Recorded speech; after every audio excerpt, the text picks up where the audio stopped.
Okey semua, jadi hari ni kita makan samyang lagi. Ingat adik-adik di luar sana, makan samyang ni tak berapa nak baguslah. Sama juga dengan makanan-makanan proses lain.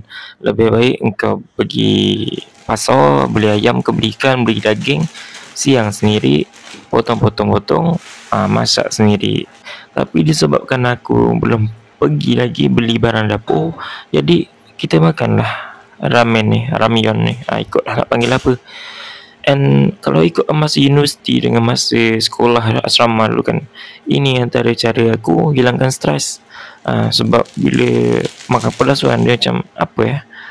Apa nama? Dopamin ke adrenalin. Aku pun dah tak ingat lah benda-benda macam tu kan.